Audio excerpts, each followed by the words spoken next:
வணக்கம் நண்பர்களே. நாம் இன்னைக்கு எப்பவுமே சிந்திக்கிற பெரும்பாலும் பிரச்சனைகள் வெளியே இருந்தே வர்றதில்லை. அதாவது நம்மளுடைய கோபம், நம்மளுடைய பதட்டம், நம்மளுடைய மன அழுத்தம், இதே மாதிரி உறவுகளோட பிரச்சனைகளும், அதே மாதிரி பண பிரச்சனைகளும், இது எல்லாமே அடிப்படையான காரணம் நம்ம மனசை நம்ம கட்டுப்படுத்த முடியாதது தான். அதனால தான் 2000 ஆண்டுகளுக்கு முன்பே திருவள்ளுவர் இதற்கு ஒரு தீர்வை கொடுத்துருக்கிறாரு. இந்த மாதிரி டெய்லி உங்களுக்கு ஒரு சைக்காலஜிக்கல் ஃபேக்ட்ஸ் வேணும்னா உங்களோட மைண்ட் வித் சதீஸை நீங்கள் லைக் அண்ட் ஃபாலோ பண்ணிட்டு அப்படி நீங்கள் சப்ஸ்கிரைபும் பண்ணிக்கோங்க. இதில் அந்த குறள் என்னன்னு கேட்டிங்கன்னா, அடக்கம் அமரருள் உய்க்கும், அடங்காமை ஆருரில் உய்த்து விடும். இதுக்கு எளிய விளக்கம், அதாவது அடக்கம் என்பது வெறும் அமைதியாக இருப்பது மட்டும் இல்லை, அது நம்மளோட உணர்வுகளையும், நம்மளோட அசைவுகளையும், நம்மளோட கோபத்தையும், நம்மளோட வார்த்தைகளையும், இது எல்லாத்தையும் சரியான முறையில் நம்ம கையாளுற திறன். அதுதான் ரொம்ப இதில் முக்கியமே.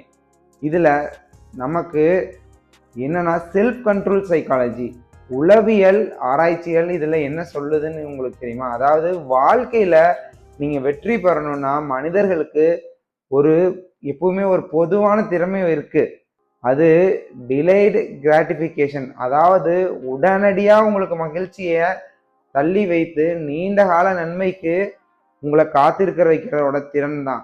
அதற்கு உதாரணம் என்னன்னு கேட்டிங்கன்னா, ஒரு மாணவர் என்ன பண்ணலான்னா மொபைலில் பார்க்கலாம் அல்லது படிக்கவும் செய்யலாம்.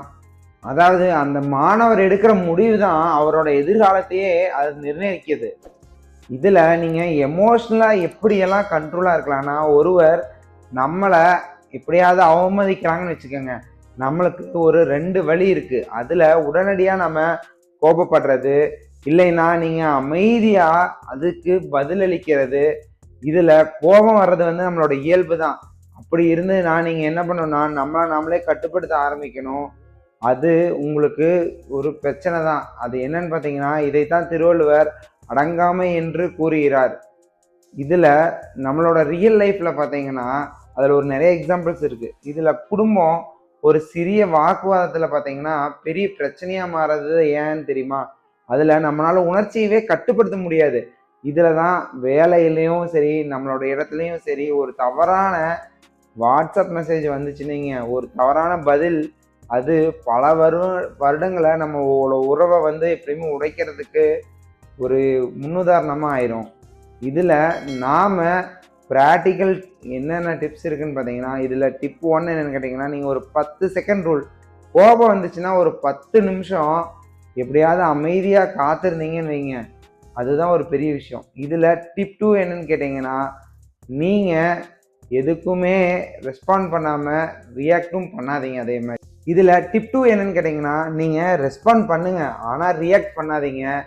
உடனடியாக எந்தோட எதிர்வினையும் நீங்கள் பண்ணாதீங்க. இதில் டிப் 3 என்னென்னா, உங்களோட உணர்ச்சியை நீங்கள் கவனிங்க. எப்பாவது உங்களுக்கு கோபம் வருகிறதா, இல்லைன்னா உங்கள் மனதிற்குள்ளே நீங்கள் சொல்லிக்கங்க, ஏன் இப்போது எனக்கு கோபம் வருது அப்படின்னு உங்கள் மனதுக்குள்ளேயே பேசிக்கங்க. இதில் நான் ஃபைனலாக உங்களுக்கு என்ன சொல்கிறேன்னா நண்பர்களே, வாழ்க்கையை நீங்கள் வெல்லணும்னா எப்பவுமே முதல்ல மனதை தான் வெல்லணும்.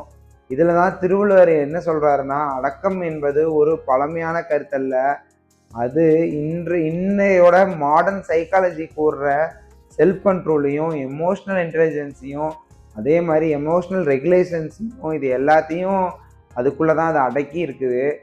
இந்த மாதிரி உங்களையே நீங்கள் வெல்ல முடிஞ்சதுன்னா இந்த உலகத்தையே நீங்கள் வெல்ல முடியும். இந்த மாதிரி டெய்லி உங்களுக்கு ஒரு சைக்காலஜிக்கல் ஃபேக்ட்ஸ் வேணும்னா உங்களோட மைண்ட் வித் சதீஸை நீங்கள் லைக் அண்ட் ஃபாலோ பண்ணிட்டு அப்படியே நீங்கள் சப்ஸ்கிரைபும் பண்ணிக்கோங்க. Thank you friends.